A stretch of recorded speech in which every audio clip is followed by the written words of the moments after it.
Birds of a feather flock together, and vaguely scientific people tend to listen to vaguely scientific podcasts, which is what this is, technically. Welcome to Vaguely Scientific.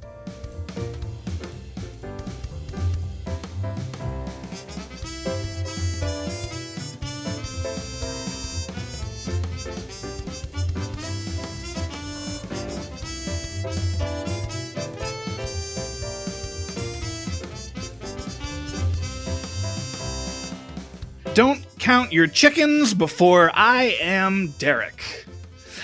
And a bird in the hand is worth two in the Jim the Scientist. Hi, Jim. I had chicken for dinner, so... Yeah, and then... yeah. Well, while I'm introducing us, I might as well kill two birds with one Kelly, who is our guest this week. Welcome back, Kelly. Thank you. Hello. Hello. Yay. So this is a show where we answer the most profound or apparently profound audience-submitted questions in a manner that we have dubbed vaguely scientific. But before we do that, we should pause for a moment so that Jim can tell us what the fun science fact of the day is. Jim? All right. I don't know why I was reading about this, but I thought it was really interesting. Antihydrogen is an antimatter atom made up of an antiproton and a positron, which would be instead of a proton and an electron. Antihydrogen would most likely have the same properties as regular hydrogen, such as being a gas at room temperature. It might be flammable in an antioxygen environment. It turns out that antihydrogen would likely be very similar to regular hydrogen. It would just be made out of antimatter instead of regular matter. And I think that's pretty cool. I have a hard time with the antimatter things. Like, is this a thing? Is this like an observable thing? Some of it is, because it's very difficult to make antimatter, and because if antimatter comes in contact with regular matter, they both just annihilate each other, and it is very difficult to therefore observe antimatter. But we can make some pretty good guesses based on the observations we've made so far. Well, I will take that on faith, then, I believe. Why don't we move on to our first question this week? Mm-hmm. Question one this week comes to us from David. Which genius characters from fiction or folklore most exemplify the Dunning Kruger Effect?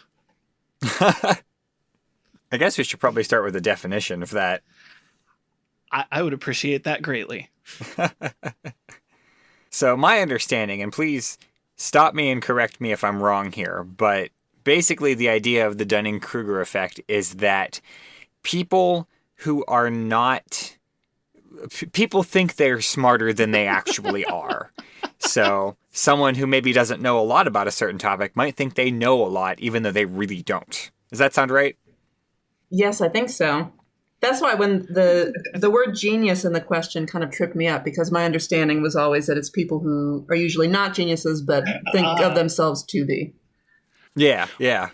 Well, I think that's interesting because the submission of this question, the word genius is in quotation marks, which I will let the listeners know because they wouldn't have known that. But I believe that another aspect of the Dunning-Kruger effect is that people who do know what they're talking about tend to underestimate their own intelligence on a topic. So it kind of like works both ways. That's interesting because I hadn't caught that second half of that. So there's actually, I have a glaring omission that I passed over several times, and that is the Doctor. Because the Doctor is a genius and he knows a lot about a lot of things, but if he makes a mistake, he usually is like, oh, I'm an idiot. I'm stupid. I missed this. So he's sort of down on himself a lot. I feel bad for him sometimes. Wait, Doctor Who? Yeah, that one. Oh, okay. I don't know why, but that also reminded me of like the entire cast of Gilligan's Island except for the professor. I honestly had a lot of trouble with this question because I was trying to come up with like kind of the perfect, I guess, dullard that is overconfident in their abilities. And this is a stretch, I will already admit one of the other things about the Dunning-Kruger effect that I've kind of read about is that people tend to respond, like if someone assumes that they don't know much about a topic, they tend to respond to someone who speaks with authority and confidence rather than... so it tends to be that the people who think they know more than they do tend to convince other people that they know more than they do. And so the first person I actually kind of thought of was Gaston from the Beauty and the Beast. Oh, okay. Yeah. So I don't know if it's perfect, but it's kind of where I started. You know who I thought of as soon as you started saying dullard who thinks they're a genius or whatever you said, is Dick Solomon from Third Rock from the Sun. Oh. That's a good one. Dick that Solomon. Guy, he thinks he knows everything, and he knows almost nothing. But he speaks with such authority that people listen to him. Well, that's because he's John Lithgow, and John Lithgow is naturally charismatic. That's true. John Lithgow's pretty cool. And he's their captain, right? So they kind of have to listen to him regardless of... Yeah, that's true. They have to listen to him, yeah. Yeah. It's not that they think he knows what he's doing. In fact, they very clearly think he doesn't know what he's doing most of the time. That's true. Although they did choose him over the other fake Dick Solomon that showed up and trapped him in an invisible box. Oh, that's yeah. That's true. Mm-hmm. I love that show. That's a very one good of my show. favorite shows. I guess that he does know a lot about physics, right? You know, he's a professor at the university. He knows that, but any kind of any semblance of human interaction, he doesn't really know how to handle, right? Yeah. That's really interesting. He knows a lot about the mathematical part of it. Like he knows how calculations work, but it's not even clear if he necessarily knows what all that means in like plain English. Yes, I think that's right. Well, another thing that I was reading about the Dunning-Kruger effect is that it's a very popular thing to talk about on the internet these days. And a lot of times you see people like calling other people out and saying, "Oh, Dunning-Kruger effect, you think that, you know more than you do." But it was originally proposed to be kind of an evaluate to point out that people are blind to their own biases. So it's really supposed to apply to yourself rather than to other people. Mm-hmm. Interesting. You know who I also thought of quite a bit this whole time was Team Rocket from Pokemon. Not the video game Team Rocket, the ones from the anime that are Jesse and James and Meowth.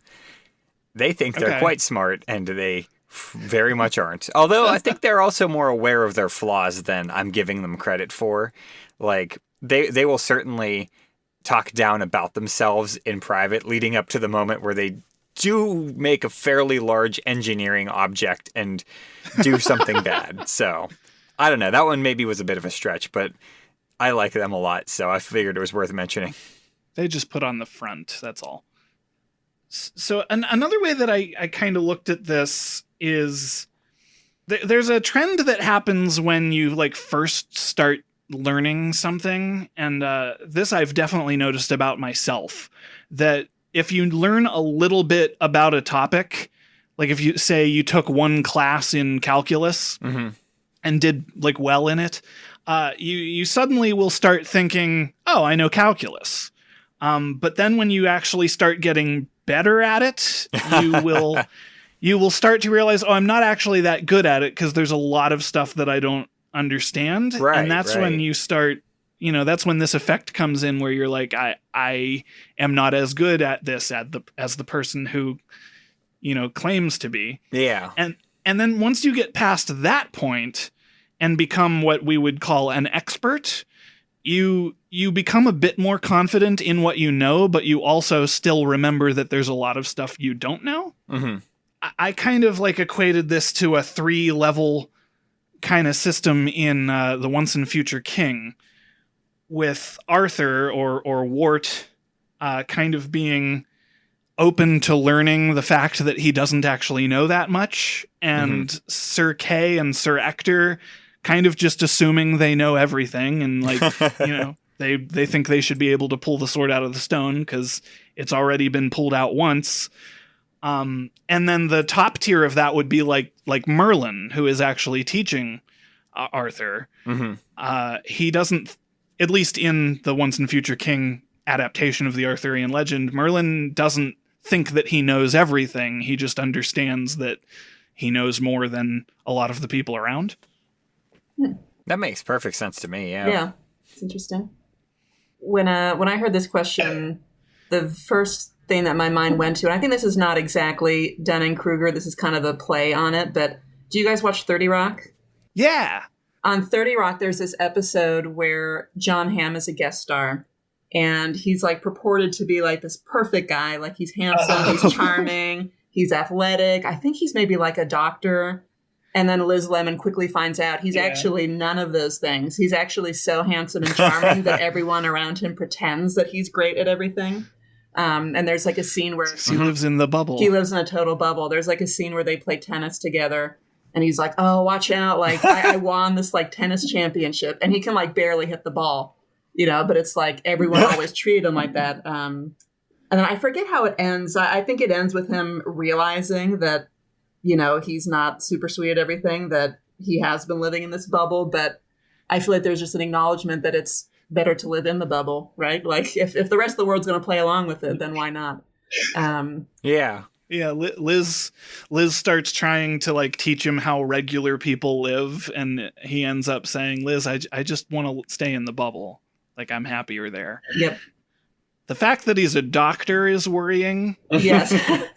But other than that, I'd be okay with being in that bubble. Yeah. Well, I mean, sometimes people are really smart about one specific thing. That's like true. Being a doctor or something. And they don't know the first thing about, like, I don't know, geography or math or whatever. Like, as long as you're a very good doctor, I don't really care if you're good at balancing your checkbook. You know what I mean? Yeah, exactly. If you're treating me, I want you to be a good doctor. Yeah. I certainly couldn't be a dentist, so... The other place my mind went for this question was to one of my favorite characters ever, Peggy Hill, who, you know, overestimates her ability at pretty much everything, cooking, Spanish, and she actually does teach Spanish at a school, even though she can't speak Spanish at all. King of the Hill is one of my favorite television shows. Me too. I learned recently that there was like a fan theory about that show that after Peggy Hill had her skydiving accident, that it like altered her brain in some way and made her like less aware of her, like less self-aware. Huh. And Mike Judge, I think, has confirmed that was intentional. Wow. Oh, wow. That's funny. So I thought that was cool because she definitely starts doing more outrageous things after she like goes through rehab and everything. Yes, she definitely becomes less rational, and I would say even more overestimates her ability to do things throughout the series. Peggy Hill is such a good character that I hate all the time. I know, that's the thing. That's the brilliance of her character, I think. I kind of thought about this, and I know that this is a touchy subject when it comes to people who know more about Star Wars than I do. But I was looking at the relationship between Anakin Skywalker and Obi-Wan. And I kind of feel like Anakin Skywalker is so powerful, but not as educated as Obi-Wan. So a lot of their conflict is he thinks he knows better, and Obi-Wan can't convince him because, you know, he overpowers him. Right. Well, I think that makes a lot of sense, especially if you look at like how easily that Palpatine was able to manipulate him. By sort of like, you know, dangling a carrot and I guess sort of a stick in the fact that it's like, oh, Padme's gonna die, but if you join with me, haha, I know all the tricks. And, like, it didn't take very much convincing for him to just go and murder a bunch of younglings. I'm just saying. Yeah. Like, 20 minutes he was at the door. And all the Sith apologists out there, I do want to point out that Darth Vader learns his lesson at the end of Episode 6. Oh, yes. And he learns that the dark side was wrong. Yeah. Takes off his helmet, dies. Yep. But he turns into a cool Force ghost, so... Turns into multiple cool Force ghosts played by various actors. Yeah. On the other hand, I mean, you also have Obi-Wan thinking, oh, I can be just as good as Qui-Gon and Yoda at training people. I can really do this. I've made a good friend here in Anakin. Nothing bad's ever going to happen, and we're going to win these Clone Wars, and it turns out to blow up in his face quite a bit. And I mean, I think a lot of that's like external factors, but I think it goes to show that we all have blind spots, you know? And I think that's part of this whole thing. Well, if you stick with the 3-tiered level of expertise, then the top of that would be Yoda. Oh, yeah. Who is like the least arrogant person ever. Mm-hmm. And he totally missed all the things happening under his purview. Yeah. I don't know enough about Star Wars, so I'm probably wrong. I mean, I think we're oversimplifying it, but I think there is a lot of the sort of the spirit of the effect going on, because everyone just sort of assumes like, oh, you know, there's a Sith Lord out there, but, you know, we're doing this and we're working for the greater good. And they sort of don't see all the pieces in the same way that, you know, Palpatine being the Chancellor can sort of see all the pieces. And also he's the Sith Lord. So spoilers for something that I guarantee most people know. Wait, who's Luke Skywalker's father? I think it's Han Solo. I mean, you could fool me on Star Wars. I've seen all the films, but I'm no Star Wars expert, so I'm just deferring to you guys on this topic, and sounds good to me. Oh, that's dangerous because I don't know anything about Star Wars. But we'll go with it. Hey, Jim, why is Paul McCartney credited for writing Let It Be? Because he wrote it? What does that have to do with anything we've been talking about? Oh, it doesn't. I was just reading about it, and Let It Be came out in 1970. So? Well, so Paul McCartney couldn't possibly have written it. Why? Because Paul McCartney died in 1966. What? No, he didn't. That was... Oh, I get it. It's time for the conspiracy theory of the week. Yeah, the Paul is dead hoax surrounding Sgt. Pepper's Lonely Hearts Club Band and later albums. Paul McCartney died on November 9th, 1966, which was a Wednesday. He drove home the previous night, which was a stupid Bloody Tuesday, and he blew his mind out in a car. And when he was found dead Wednesday morning, papers didn't come because the band wanted to cover it up. Why does it sound like you're just randomly quoting lyrics from Beatles songs? Well, because that's how fans were eventually able to discover the cover-up. There were subtle hints left in the lyrics to songs, album art, and various other sources in the media. For example, he was officially pronounced dead, or OPD, on Wednesday morning at 5 o'clock, which is why Paul wears an OPD patch on the Sgt. Pepper album sleeve. And if you play the intro from Revolution 9 backwards, it says, "Turn me on, dead man," which all but proves Paul is dead. That doesn't prove anything. Even if they did do that intentionally, which is very unlikely, they don't say Paul's name or even that someone is specifically dead. And when asked to comment on this, John Lennon said, "I don't know what Beatles records sound like backwards. I never play them backwards." So what other proof do you have? Okay, the Abbey Road cover is a depiction of a funeral procession, John as the preacher, Ringo as the undertaker, and George in blue denim, the grave digger bringing up the rear. And Paul is on that cover too. Did you forget that one? Oh, is he? Or is someone dressed as Paul on the cover art? You'll notice the barefoot man, third in line, is holding a cigarette in his right hand. Paul McCartney was left-handed. So you're saying they got someone to pretend to be Paul McCartney. Why? It was part of the cover-up. They didn't want people to know Paul was dead. It would have killed the success of the band. Well, if they wanted to cover up Paul's death, why would they have spent all the effort putting nebulous clues in all of their albums for people to find? Even by your own admission, Paul McCartney wrote Let It Be after 1966 and went on to write Blackbird and Hey Jude after his supposed death as well. Or did the imposter write those songs? No. Then explain why in the 1968 song Glass Onion, one of the lyrics is, and I quote, "Here's another clue for you all, the walrus was Paul." Well, I can assure you that in the 1960s, Paul McCartney was neither dead nor a walrus. By the time they recorded Glass Onion, they were all well aware of the whole thing and decided to have fun with it. When asked about that line, Lennon said, "I threw the line, the walrus was Paul, just to confuse everybody a bit more. It could have been the fox terrier as Paul. I mean, it's just a bit of poetry. I was having a laugh because there'd been so much gobbledygook about Pepper, play it backwards and you stand on your head and all that. Furthermore, Paul went on to play with the band Wings and never really fell out of the public eye since the Beatles." Oh yeah, that's a pretty good point. And most importantly of all, at the time of this recording, Paul McCartney is still alive. Yeah, that's a pretty good point too. Should we move on? Let's do.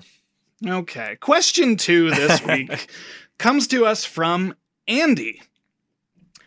Why do people prefer physical books over digital ones? And conversely, why do people prefer digital books over physical ones?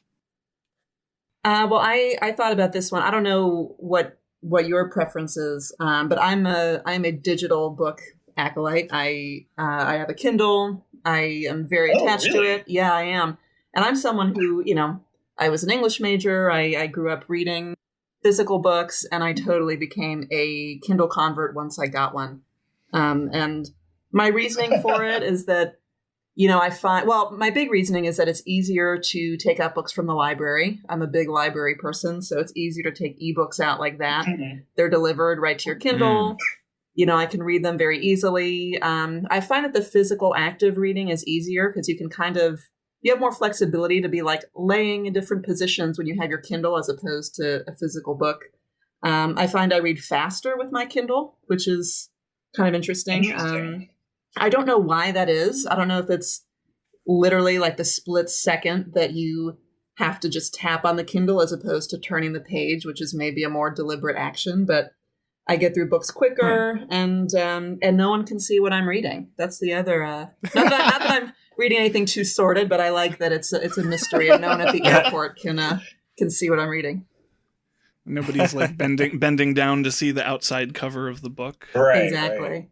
And I guess this is always funny because I talk to so many people who they're always like, "Oh no, like you can't replicate the touch of a book. I like the physical, like the tangible quality of holding the book in my hands." But the thing I always ask them is if they've ever used an e-reader, and the answer is usually no. So I found that a lot of people who are like really, they're staunch book people have never actually given an ebook a try. So I do believe that is probably a very common thing because in my experience, people don't like to try new things. And yeah, I like to try any kind of food out there, and I like to cook, and I like to, and whenever people come over and they see something that maybe I've cooked or just maybe something that I like, and they just look at it and say, "No, I don't think I would like that."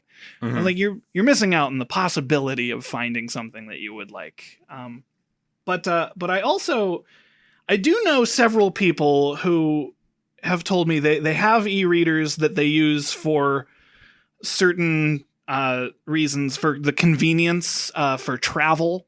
But I do know that these are people who also have testified that they prefer physical books. Mm-hmm. So I know they exist.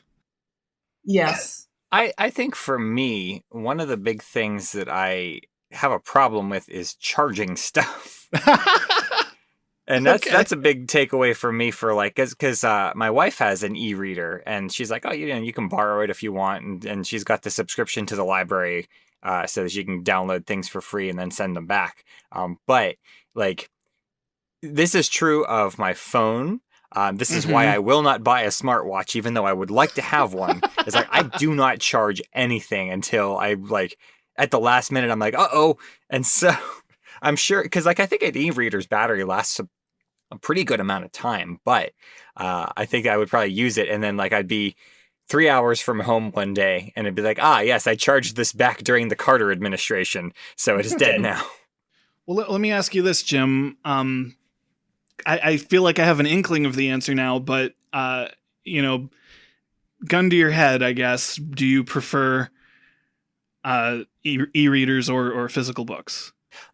I think I would prefer physical books, mainly for the reason I outlined there. Because other than that, I mean, I really like how convenient it is. And then also, like, if once you have an ebook, it's just on the e-reader, and you don't have, you don't have 10 books on your shelf. You have 10 books on a little slim tablet. And I think that's pretty cool.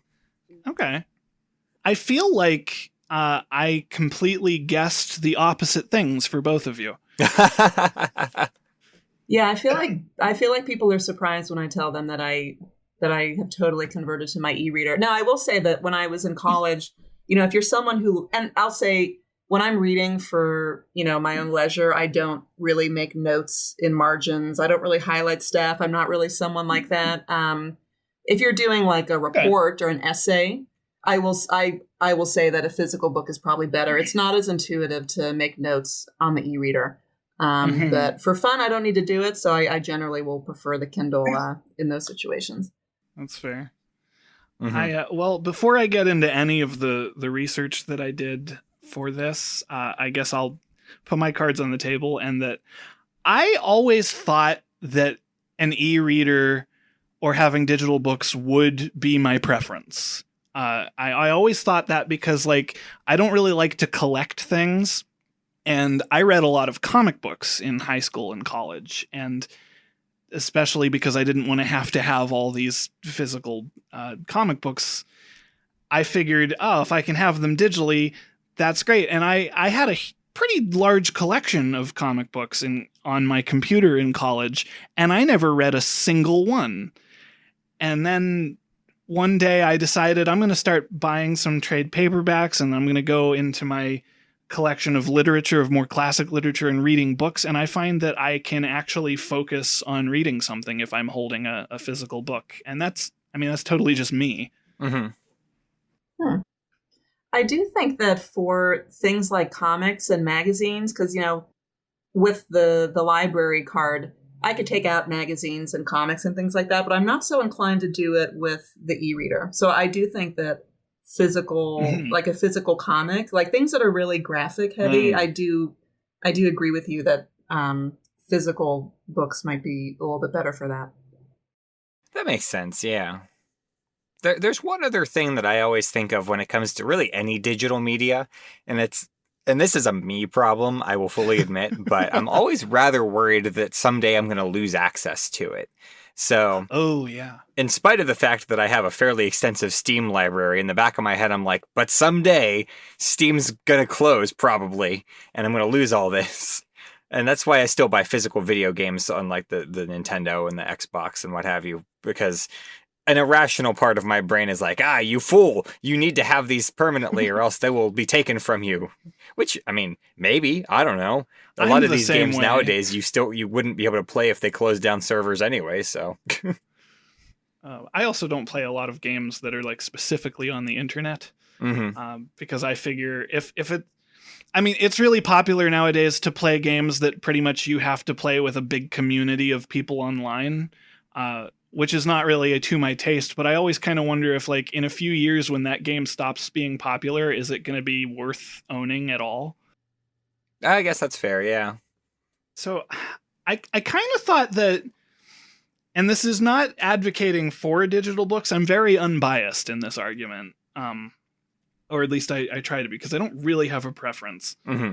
Hopefully this makes sense. I feel like digital books, the advantage to digital books are a bit more obvious, if that makes sense, and correct me if you think I'm wrong. But storage capacity and probably even if you have a backlight on an e-reader, it makes it easier to read at nighttime or something. As Kelly said, you don't have to, like, people don't know what you're reading, and they don't get to be nosy. And most of the things that I've heard for people advocating physical books are a lot more subjective and kind of obscure. So, like, they like the feel of a book. They like maybe the smell, or it evokes some sort of emotional reaction. So I wondered if, like, what's the deal with the emotional reaction? So Let me tell you about my emotional reaction to the book I'm currently reading. Okay, all right. Which is it's called Earthlight. It's by Arthur C. Clarke. I don't know much about it other than that I've gotten through the first chapter. The book is interesting. I'm interested in the story, but I bought this book at a local book reseller store for like $1. And this is like one of those 1970s, like, I don't know, like 4-inch by 6-inch, like paperback that you would buy like in a bookshop in the 70s. It's a really old copy of this book. And so as I've been opening it, the pages like kink backwards, and like not half the words, but like the end of each sentence is down in the crease of the book, and I can't open it any further. And that is really annoying. I'm hoping by the time I get like halfway through the book, the spine will uncrease itself and it'll be fine. But that's an emotional response to having paper books that I do not like. That you do not like. That reminds me of, so this is something I researched when preparing for this and wasn't going to mention it because I can't think of any conceivable way that this information would be useful to anyone for any reason. But there are people who study the history of books, like not the history of literature, not the history of writing, but the history of books. And these people are very adamant that when they're talking about books, they're not talking about the text contained within a book. Text is the content, it's the narrative, it's the instructions, it's the history, but a book is a physical structure that is bound paper. And there are people who actually just study the history of and development of these text-containing structures. Physical book versus digital book. In that sense, there is no digital book. Yeah. But that's a stretch. Right. I don't know why that sent my brain in a slightly different direction, where I was thinking that when it comes to ebooks, it's a lot easier for an author to publish an ebook sort of as a one-off, just sort of self-publishing, because it's effectively free. Like any fees that you might be paying might be related to like copyright or like hosting, but to actually print a bunch of books and then try to sell them, that's a very difficult ask. But just making a digital copy, you just upload a Word file and you're good to go. The question I was going to ask about the people who study books is like, let's say hypothetically, 200 years from now, all books are digital. You know, like do they modify their practice so that those are now included as new books, or are they just going to consider books to be like historical artifacts? Do you know what I'm saying? I do. I kind of understand what you're saying. That I learned it from a medieval history study is what I was reading about. So they were specifically talking about the invention of like scribes transcribing things into multiple copies of the same book, and then ultimately the invention of the printing press. So they do study like that particular field of study goes back to like hieroglyphics and cuneiform on stone tablets. It's not specifically the text, but it is the way information was stored. So I suppose studying digital information and like coding kind of fits into that, but that obviously wouldn't fit into like specifically a medieval survey. I see. That makes sense. Interesting. I always wonder, like, we keep finding manuscripts of things that are like mostly destroyed and piecing them together, and it's really difficult to lift information off of a fried hard drive. Yeah. So I always wonder, like, are those longer lasting ancient artifacts than what we would have now? But also there's like a million copies of what we have now. Yeah. Yeah. So I looked up more, I guess, more objective reasons that that people have said that physical books are good to use, and it was a little interesting. I learned that a lot of people have an issue with e-readers. They would say that the light emitted from an ebook, if you're reading before bed, can hinder your ability to sleep and decrease your alertness the next morning. That, I think, is easy enough. Just don't read before you go to bed. They've also discovered that physical books seem to be better at better for children as they are learning to read. It seems that the more physical stimulus they have in the context of what they're trying to read helps them to kind of process it. So I thought those were interesting. That is interesting, yeah. That is interesting. So here's the thing that sort of popped into my head a minute ago, because you were saying about retrieving, digital copies of things, and okay. I discovered something interesting. Actually, I will say two different things, because the one I just learned today and the other one has been sort of a known quantity for a while. But I guess the current, and this is going to sound wild, and I don't even like saying it in a way because it seems so bizarre. On the edge of my seat. The longest written story in the English language, as of right now, as of recording, apparently, is a fan fiction about the Loud House. And it is 16 million words long as of April 2022, it says. I want to mention that because, like, I don't know anything about the Loud House. I don't know anything about this story. I had to Google what the Loud House was. I think I do too. I don't actually know what it is. I've heard of it. I think it's a Disney show. But like, I can't imagine that story is that good. But I can't even say that because I know nothing about this story. It could be great for all I know. But the sort of real point that I'm trying to make is that, like, if fanfiction.net goes down, then that story's just gone forever. And that is sort of a wild thing to think about. And I imagine that whoever's writing this may have like a copy of their own, and maybe it wouldn't go completely. But like, if for some reason, I don't know, some kind of catastrophe like wipes the internet and like destroys computers and stuff, then the current longest story in the English language would be gone and no one would ever know it existed. And that is a wild thought to me. And the other longest story that I was aware of before this was also a fanfic. It was a Super Smash Brothers fanfic. So there are some very, very verbose writers out there. Again, I can't say they're bad. I've never written or read them, I should say. But I think it's just wild that these giant, giant stories exist and they're sort of tenuously on the internet and they could go away someday. And, future generations would never know they existed. Unlike War and Peace or, Lord of the Rings or whatever, like there are physical copies you could exhume from a temple or something. I don't know why I said temple, from the library ruins, downstairs. I don't know. I just think it's fascinating. So that fan fiction, and actually, since I work in the animation industry, I actually do know what the Loud House is. It's like a TV show on Nick, and I think the conceit of it is there's a... Oh, Nickelodeon. Oh no, they're going to sue me. It's on Nick, and it's about a boy who he has a really large family. I think there's like 10 or 12 kids, basically. But the question I have, so it's one person that's writing this fan fiction, or is it like a collaborative fan fiction? Supposedly it's one person, although on the internet you really can't say that for sure. So man, that's insane. Yeah, the one that's the Smash Brothers one that I think is maybe like a few million words less. That one I'm pretty confident is one person because I think they've interviewed him about the story. And but yeah, it's something else.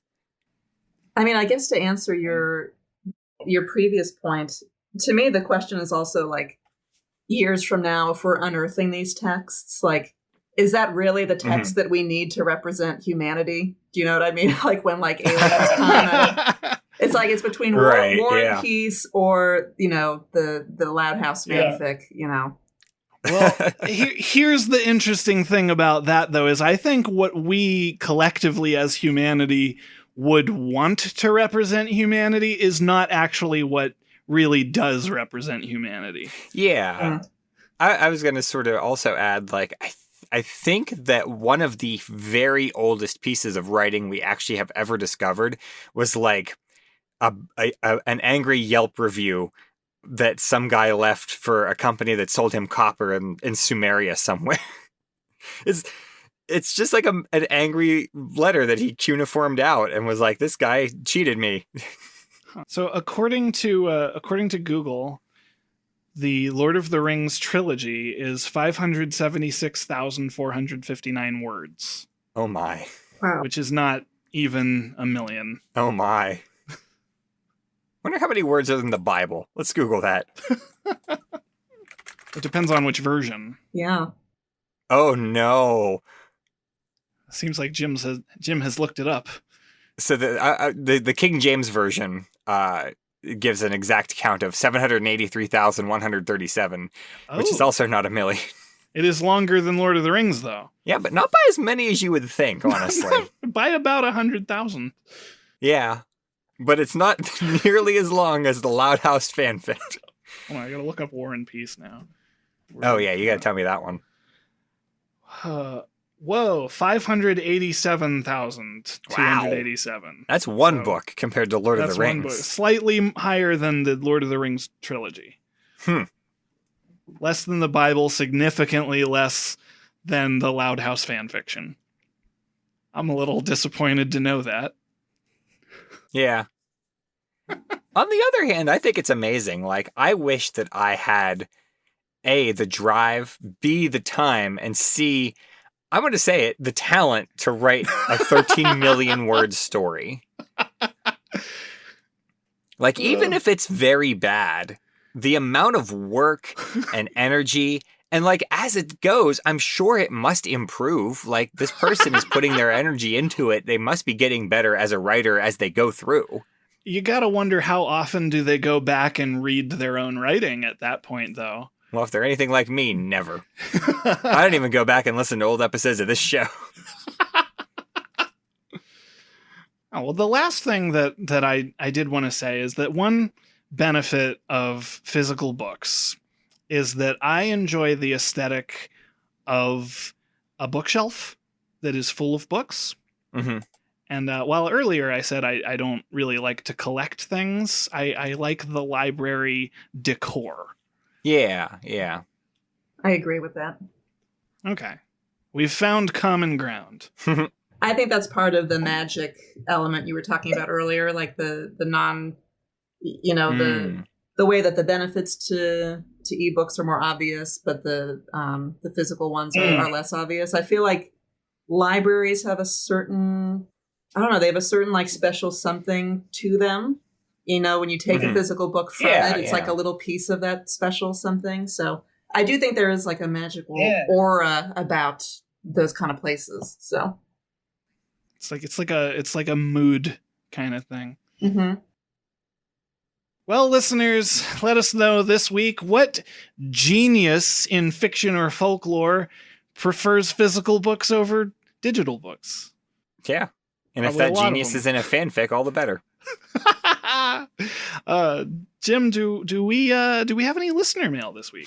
We do, and as always, if you want to send us listener mail, you can email us at feedback@vaguelyscientific.com. You can comment on our blog, you can like us on Facebook, you can tweet @VaguelySci, and this email comes to us from Liz Bob, and is in regards to episode 101, Bro, Do You Even Brain?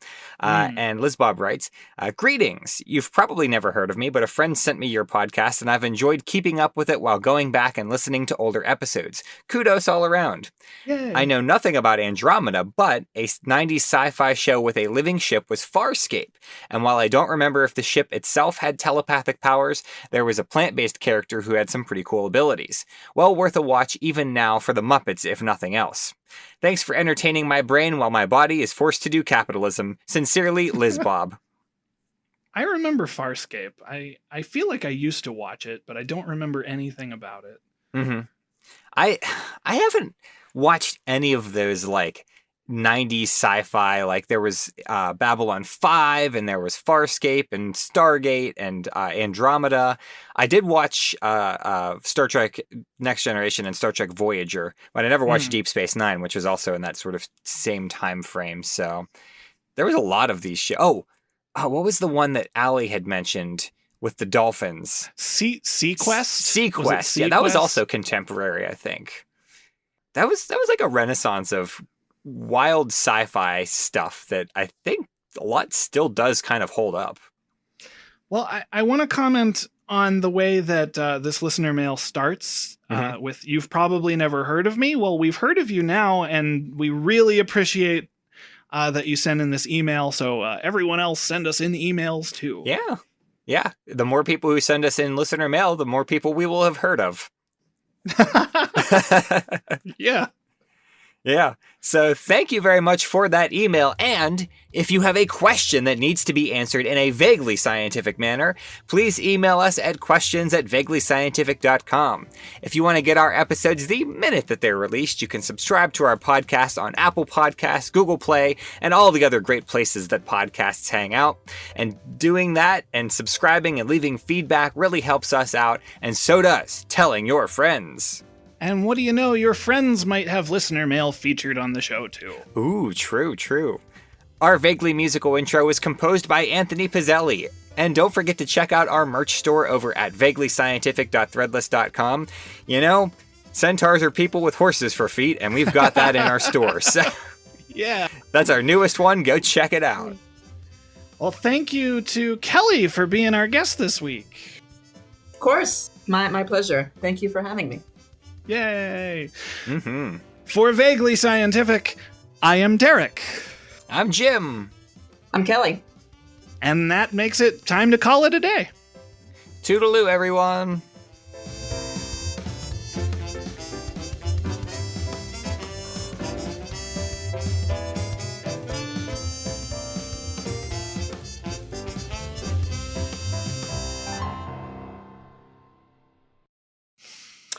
I feel like quantity over quality is applicable to this. Yeah. Yeah, I mean, it is. I agree, though. I also didn't read it. It could be the greatest fan fiction ever written. And But it would be gone if there was an EMP war tomorrow.